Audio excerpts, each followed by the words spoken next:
नारद बोलत चालायचं. कोणाचं नाव येतं? कळीचा. आणि मला तरी वाटतंय या ठिकाणी बसलेल्यांपैकी प्रत्येक मनुष्याला, प्रत्येक माता भगिनीला, प्रत्येक बालकाला नारद मुनींचं नाव स्मरण, सगळ्यांच्या स्मरणात नारद मुनी आहे. मग नारद मुनी एक दिवस काय झालं, जंगलामध्ये भटकंती करत असताना, त्यांचं ते नामचिंतन करत असताना ते काय करायचे, असं इकडून तिकडं जाणं, इकडनं फेऱ्या मारणं त्यांचं काम असायचं.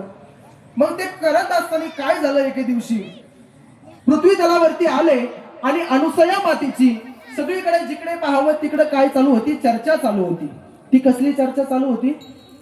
पातिव्रत्यचे काय होतं, तिचं नाव चालू होतं. म्हणजे सगळ्या या पृथ्वी तलावरती जर कोण प्रतिव्रता स्त्री असेल तर ती कोण आहे? फक्त अनुसया माता आहे.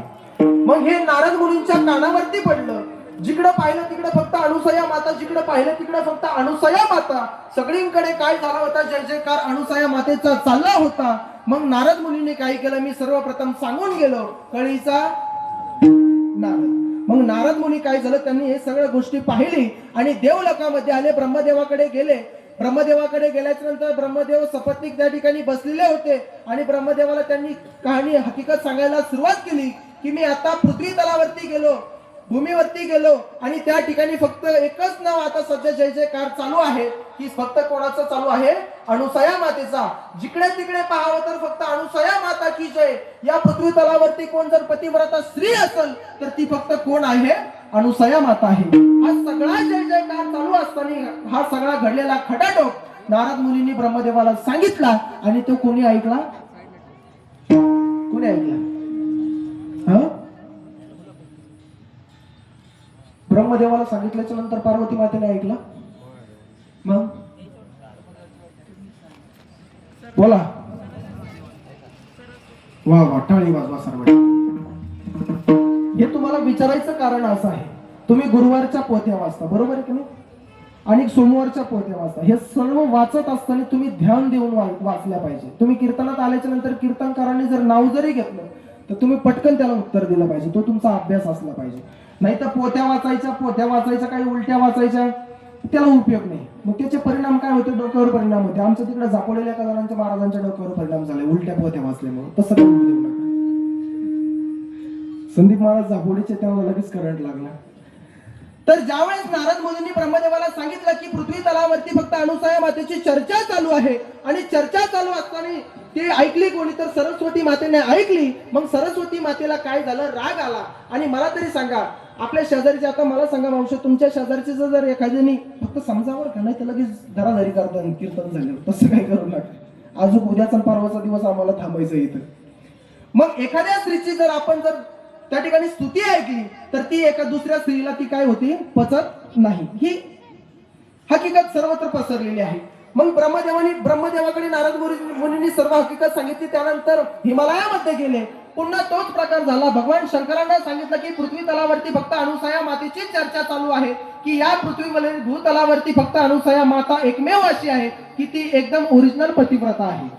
मग पुन्हा पार्वती मातेनं ऐकलं. पार्वती मातेलाही राग आला. एवढं करून नारद मुनी थांबले नाही, कारण की नारद मुनी कोण आहे? कळीचा नारद आहे. नारद मुनी पुन्हा काय झालं? भगवान विष्णूकडे गेले. विष्णूकडे गेल्याच्या नंतर पुन्हा भगवान विष्णूंना त्यांनी सर्व हकीकत सांगितली की अनुसया मातेची पृथ्वी तलावरती अशी अशी चर्चा चालू आहे. पुन्हा लक्ष्मी मातेला राग आला आणि आल्याच्या नंतर या तीनही माता माऊल्या, सरस्वती, पार्वती आणि लक्ष्मी माता एकत्र आल्या आणि त्यांच्यामध्ये चर्चा सुरू झाली. जसं तुमचं बचत गटाच्या अध्यक्षांचं जर अध्यक्ष बदलायचं असतं तर तुमच्यात काय होत असती? चर्चा होती. त्याला काय म्हणता तुम्ही? एक शब्द आहे, काय म्हणता? बैठक. पुरुषांची राहते. मीटिंग. बरं, आता चालू जनरेशन मीटिंग ठरली. मग या तीनही मातेची मीटिंग ठरली आणि त्यांनी विचार केला की पृथ्वी तलावरती कोणतरी अनुसया माते आहे आणि त्या अनुसया मातेची सर्वत्र काय झाली आहे? चर्चा चालू आहे की या भूतलावरती फक्त अनुसया मातेसारखी कोणीही पतिव्रता दुसरी स्त्री नाही. मग त्या तीनही महिलांना काय झाला? माता मौल्याला राग आला. त्यांनी युक्तीच लढवली की आता आपण काय करू? आपले जे पती परमेश्वर आहेत, देव आहे, त्यांना आपण काय करू? पृथ्वी तलावरती पाठवू. त्या अनुसया मातेची काय करू? परीक्षा घेऊ.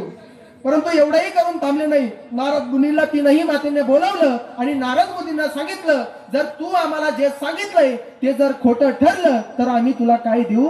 श्राप देऊ. मग त्या नारद मुनींना सांगितलं, तुम्ही मला निश्चित श्राप द्या, परंतु माझं काय आहे, माझं म्हणणं खरं आहे की खोटं आहे हे तुम्ही काय करा, शहानिशा करा. मग असं म्हटल्याच्या नंतर त्या तीनही देवींनी आपल्या तीनही पतींना म्हणजे भगवान परमात्म्यांना काय केलं, भूतलावरती पाठवलं परीक्षा घेण्यासाठी. कोणाची परीक्षा घेण्यासाठी? अनुसया मातेची परीक्षा घेण्यासाठी. ते तीनही देव ब्रह्मा विष्णू महेश सर्वजण पृथ्वी तलावरती आले. त्या अनुसया मातेच्या अत्रि ऋषींच्या कुटीमध्ये गेले आणि कुटीमध्ये गेल्याच्या नंतर काय प्रसंग घडला, अत्रि ऋषींच्या कुटीमध्ये समोर गेल्याच्या नंतर अत्रि ऋषी काय झालं होतं, तपश्चर्या करण्यासाठी घराबाहेर निघून गेलेले होते. घरी फक्त अनुसया माते एकट्याच होत्या आणि ते तीनही देव काय झाले, त्या अनुसया मातेकडे आले आणि त्या अनुसया मातेला ब्राह्मण वेश घेऊन काय म्हणाले, माते भिक्षाम देही. काय म्हणाले? माते भिक्षाम देही. त्या तीनही देवांनी ब्राह्मणाचं रूप धारण केलं आणि म्हणाले की माते भिक्षाम देही. अनुसया माता घरातून बाहेर आल्या, आपल्या कुटीतून बाहेर आल्या आणि पाहिलं कोणीतरी साधू दिसतायत, कोणीतरी ऋषी मुनी दिसतायत, त्याने आपल्याला भिक्षा मागतायत, तर मग आपण त्यांना काहीतरी भिक्षा दिली पाहिजे. असं म्हटल्याच्या नंतर अनुसया माता ज्यावेळेस बाहेर आली, त्या ऋषींना मुनिवर्यांना म्हणाली की साधू मुनिवर्य, तुम्हाला मी काय भिक्षा देऊ? मग हे तीनही देव काय झालेले आहे, परीक्षा घेण्यासाठी आलेले आहेत. मग परीक्षा घेण्यासाठी ज्यावेळेस ती तीनही देव आले, मग आल्याच्या नंतर काय झालं, ते तीनही देवांनी युक्ती लढवली की आता अनुसया मातेला आपण काय करायचं आहे, जेवणासाठी आग्रह करायचा आहे. अनुसया मातेला सांगितलं की आम्हाला तुझ्या हातून काय करायचंय, भोजन ग्रहण करायचंय. मग अनुसया मातेने सांगितलं काही हरकत नाही, तुम्ही या ठिकाणी कुटीमध्ये बसा, हातपाय वगैरे धुवून. ते सर्व देवगण ऋषीच्या वेशामध्ये आलेले होते, त्यांनी हातपाय वगैरे धुवून त्या कुटीमध्ये बसले. मग अनुसया मातेने स्वयंपाक केला, स्वयंपाक करून बाहेर आणला, त्यांच्या समोर मांडणार. तेवढ्याच त्या देवगणांनी काय केलं, युक्ती लढवली. आता अनुसया मातेची त्यांना काय करायचं आहे, परीक्षा घ्यायची. बरोबर आहे की नाही? मग परीक्षा घ्यायची आहे तर त्यांनी युक्ती लढवली. थोडासा आवाज कमी कर, नॉर्मल.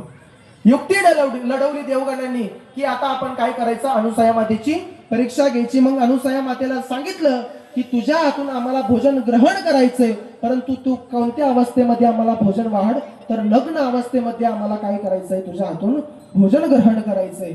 मग अनुसया मातेनं लगेच क्लिक झाला. अनुसया मातेनं विचार केला की हे जे ऋषीवर्य आपल्याला दिसत आहेत हे कोणी साधे सुधे ऋषीवर्य नाहीत, हे कोणीतरी देवगण आपली परीक्षा घेण्यासाठी या ठिकाणी आलेले आहेत. मग आता काय करायचं, त्या अनुसया मातेला प्रश्न पडला. मग अनुसया मातेचं स्मरण झालं की अत्रि ऋषी ज्यावेळेस घराबाहेर तपश्चर्यासाठी चालले होते, त्यावेळेस अत्रि ऋषींनी काय केलं होतं, आपल्या कमंडलू मधून जल त्या अनुसया मातेला दिलं होतं आणि तिला सांगितलं होतं की ज्यावेळेस अति संकट येईल त्यावेळेस तू काय कर, या जलाचा उपयोग कर. मग असं त्या अनुसया मातेला काय झालं, स्मरण झालं. अनुसया माता आपल्या देवघरामध्ये गेली, ते जल घेऊन आली आणि जल घेऊन आल्याच्या नंतर तिने काय केलं, आपल्या अत्रि ऋषींना स्वामींचं स्मरण केलं आणि त्या तीनही बालकांच्या अंगावर त्या मुनिवर्यांच्या अंगावरती ते जल टाकलं आणि ते तीनही मुनिवर्य काय झाले, बालक स्वरूप झाले. बरोबर आहे की नाही? बालक स्वरूप झाले. कारण की जर अनुसया मातेने जर त्या ऋषी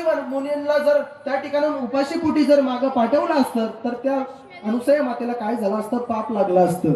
मग एकीकडे अनुसया मातेची काय चर्चा आहे, पतिव्रता म्हणून अनुसया मातेची सगळीकडे चर्चा आहे.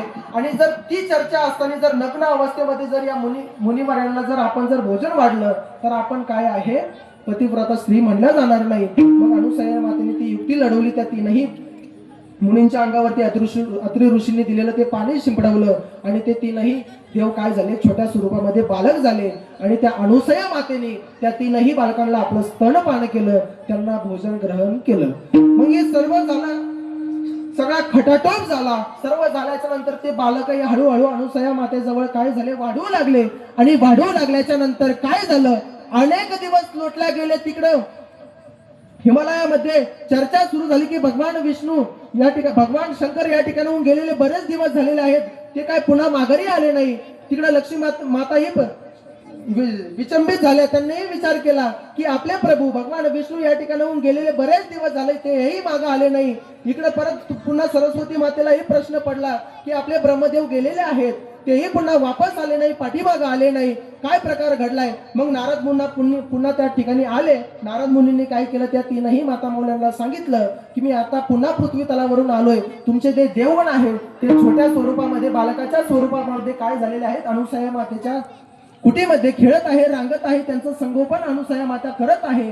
मग असं झाल्याच्या नंतर काय झालं, त्या तीनही देवींना त्यांची चूक कळाली आणि त्यांनी काय केलं, अनुसूया मातेला ते शरण गेले. आणि शरण गेल्याच्या नंतर अनुसूया मातेला काय झाले, ते म्हणाले की माते, आमच्याकडून चुकी झाली, आम्ही तुला पतिव्रता स्त्री म्हणण्यासाठी आम्ही नकार देत होतो, आमच्याकडून महापाप झाला आहे, आम्हाला माते क्षमा कर आणि आमचे देव आम्हाला होते त्या स्वरूपामध्ये काय कर, पुन्हा दे. मग असं म्हटल्याच्या नंतर काय झालं, त्या अनुसूया मातेनी त्या तीनही बालकांना काय केलं, पुन्हा देव अवस्थेमध्ये आणलं आणि ते तीनही देव प्रसन्न झाले अनुसूया मातेवरती आणि त्यांना आशीर्वाद दिला. आणि आशीर्वाद दिल्याच्या नंतर ते तीनही देव म्हणाले की आम्ही तिघही एकरूप होऊन तुझ्या उदरी काय करू, जन्म घेऊ. आणि अशा प्रकारे जन्म घेऊ म्हटल्याच्या नंतर त्या भगवान शंकरांनी, ब्रह्मदेवानी, विष्णूंनी जो आशीर्वाद दिला, तो आशीर्वाद म्हणजेच आजचा आपला हा उत्सव आहे. आणि उत्सव म्हणल्याच्या नंतर आपण काय करायचं आहे, त्या भगवान परमात्म्याचा या ठिकाणी जन्मोत्सव झाला. त्या भगवान शंकर विष्णू यांनी जे ब्रह्मा विष्णू महेश यांनी जो आशीर्वाद दिला की आम्ही तीनही काय करू, तुझ्या उदरी एका रूपामध्ये बालकाच्या स्वरूपात तुझ्या उदरी येऊ, असं म्हणल्याच्या नंतर आपल्या या ठिकाणी भगवान दत्तात्रयांचा काय झालेला आहे, जन्मोत्सव झालेला आहे. आता काय करायचं, या ठिकाणी भगवान परमात्म्याच्या जन्मोत्सवाची कथा सर्वांना ज्ञात झाली. आता या ठिकाणी जन्मोत्सवाचा अभंग होईल. तो अभंग संपल्याच्या नंतर, पुंडलिक वरदा म्हटल्याच्या नंतर सर्वांनी काय करायचं, या ठिकाणी फुलं टाकायची. म्हणा महाराज, तीन शिरे सहा ताली वाजवा.